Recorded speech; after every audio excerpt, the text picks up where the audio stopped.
After 40 years of self-governance, Saint Lucia, the Helen of the West, has witnessed significant social, economic, and infrastructural transformation. It was a very emotional one to see the flag of Saint Lucia go up and to hear the cheering crowds and to see exactly well, we have done it. We have come to adulthood, as it were. Immediately following nationhood, Saint Lucia set out to chart its economic course by embracing a mixture of industrialization by invitation with export-oriented economic policy focus. As a result of these policies, Saint Lucia witnessed a simultaneous inflow of foreign direct investment in key areas such as tourism, telecommunications, manufacturing, and foreign exchange from banana exports to the UK. This laid the ground for the provision of critical economic and social infrastructure. Key international festivals, such as Saint Lucia's Carnival and the Jazz Festival, allowed our country to strategically position its tourism product in the international market. The increase in arrivals over the years demonstrated the island's global competitiveness, and tourism gained its prominence as the cornerstone of the economy. Influenced by the performance of the tourism sector, key economic indicators were strengthened. The country signaled its commitment to education and skills development. The Universal Secondary School Act assured every child in Saint Lucia a secondary school placement. VAT was also introduced as a mechanism to expand the fiscal space to respond to increased pressures for social and economic investment that would transform the economy. However, throughout its economic history, the country has contended with periods of stagnant economic growth, high unemployment, and chronic poverty, amongst other structural issues. The weakening social and economic indicators forced the country to adopt more innovative strategies to achieve sustained economic competitiveness and growth. Our journey is incomplete, but we have certainly laid the foundations to complete the job at hand. I believe in Saint Lucia and its people. I remain confident in the people of this nation. We are a bright and talented people, capable beyond measure. We are a nation of pride, character, and dignity. We have shown time and time again our ability to handle whatever adversity and whatever challenges that are thrown in our way. The progress towards achieving a national development plan has not been a simple process for the country. This is why the government has engaged in medium-term planning, 3 to 5 year plans. The Medium-Term Development Strategy, MTDS for short, is the principal policy document that will guide government spending on priority projects, which will create the necessary base to transform our economy. We have a plan, and sometimes, well, you should have a longer-term plan, but in the midst of a longer-term plan, it's important to have a 5-year strategy, which we call a midterm strategy. Healthcare has been in a quagmire in that the hospitals, you can go there and you can see they're not properly maintained. We were not investing any money in our primary healthcare services.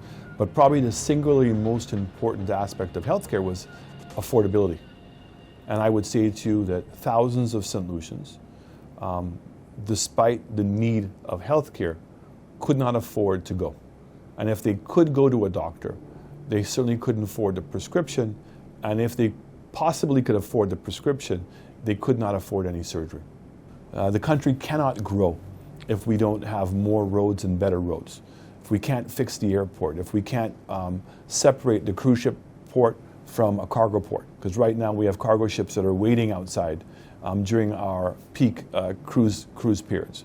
And that's very, very costly to the country. We have 1,000 case backlog in criminal cases. 1,000 cases. To put that in perspective, it's going to take 2 judges 3 years to clear the backlog.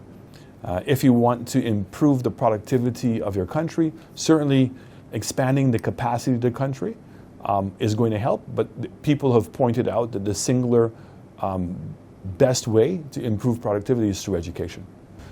But even more importantly is understanding where we're going. What are the industries that are going to drive the growth in St. Lucia, and making sure now our education is there to support those.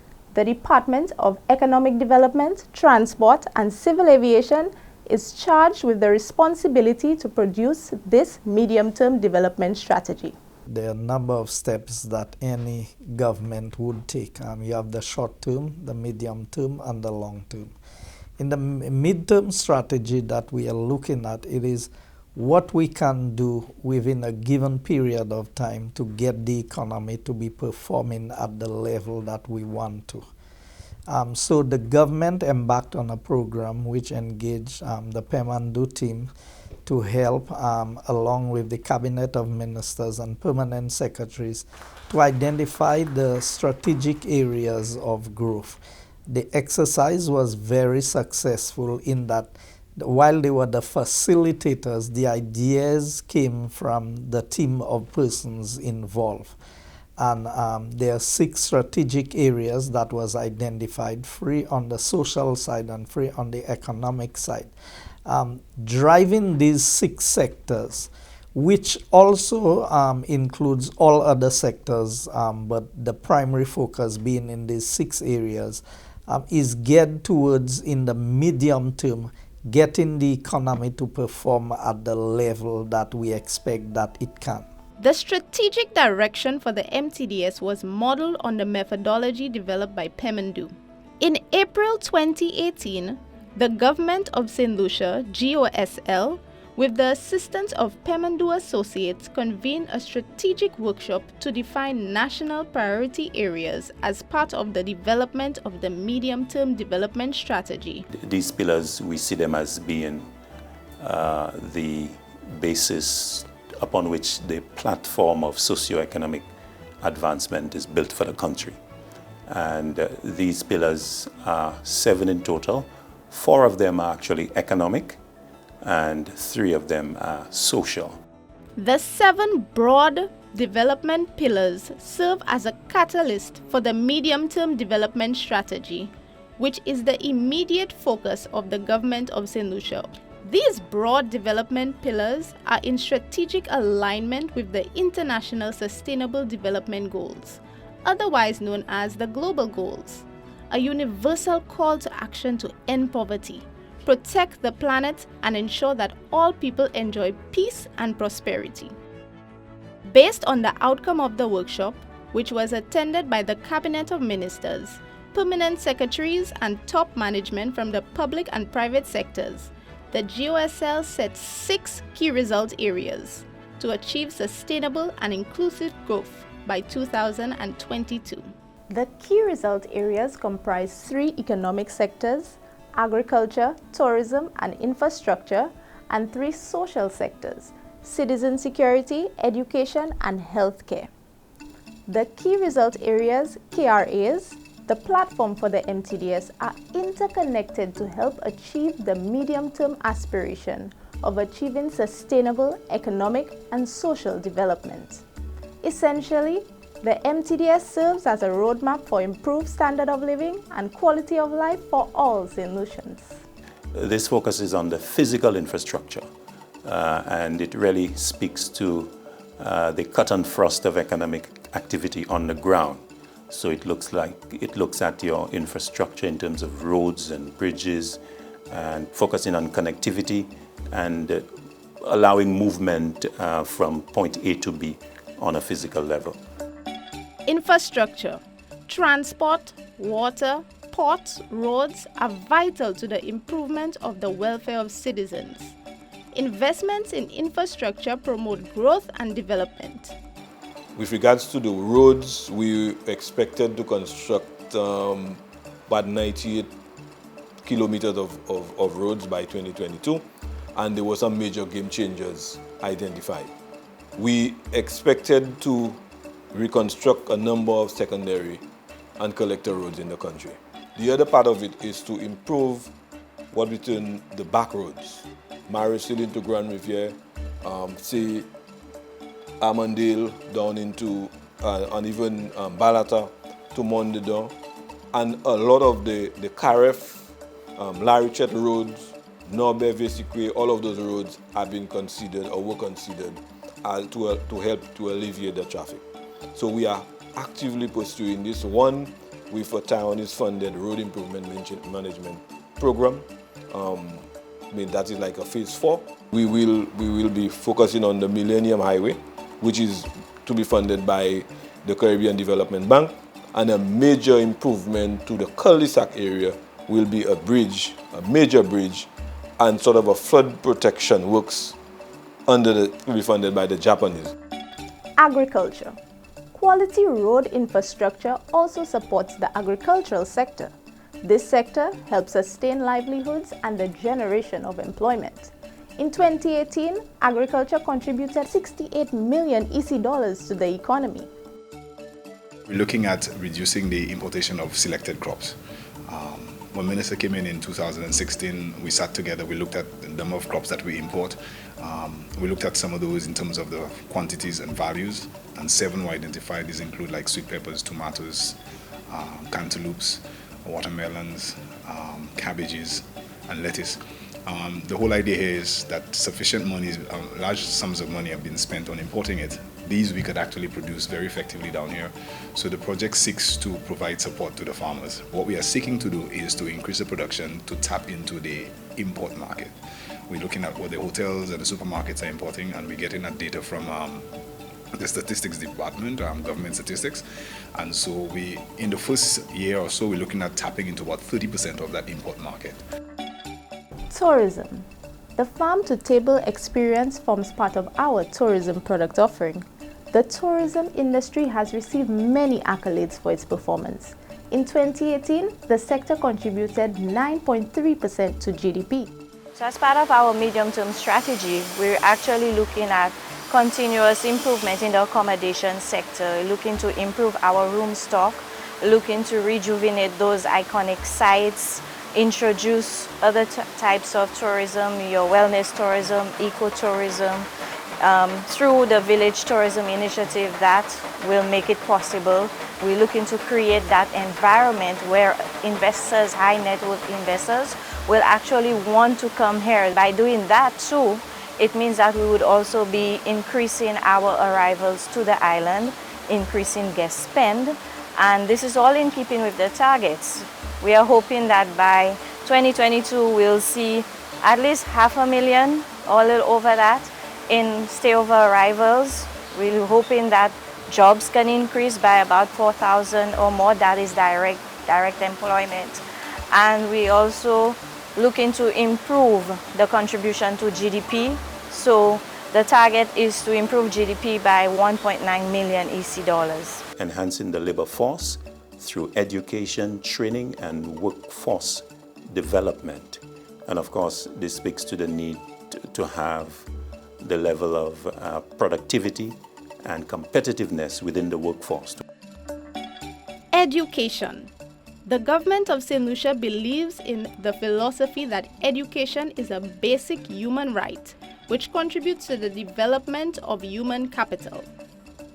There are maybe 3 key strategic priority areas. The first of which would be TVET, which speaks to technical and vocational training.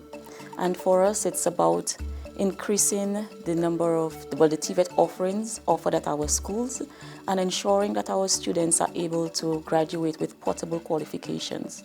But TVET for us does not only focus on what happens in school, we're also working closely with the TVET Council to ensure that even our craftsmen and other persons out there and persons who wish to go into a second profession or retool, upskill, can get that kind of professional qualification that's portable. So our plumbers, electricians, tilers can be certified, qualified in their field. So for us, TVET is a priority area for the Ministry of Education. Another key area of focus is the integration of technology in education. And you can understand why this is important, because now everybody is pretty much tech savvy and we have pretty much been remaining in the back with our same chalk and talk approach.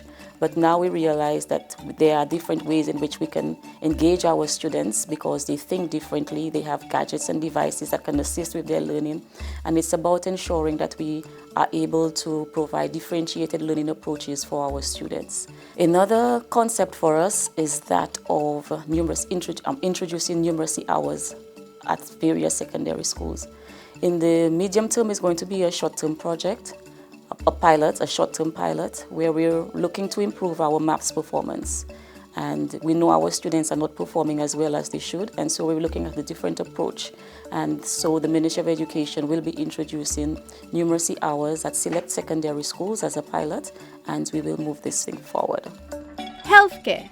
Access to quality healthcare is a necessary condition for sustained growth. The economic access to healthcare, and secondly, the physical access to healthcare. The economic access to healthcare really focuses on developing a financing framework for the implementation of national health insurance. And of course, the physical access to healthcare really focusing on two areas. That is transitioning to the OKEU hospital, so we could have a fully functional Millennium Heights Medical Complex, and secondly, completion of St. Jude Hospital in the south. Of course, with respect to those two main areas, we have other concerns, that would be like supporting services to ensure that we achieve whatever we set out in the medium-term development strategy. And primarily that involves strengthening primary health care. Citizen security underpins economic development.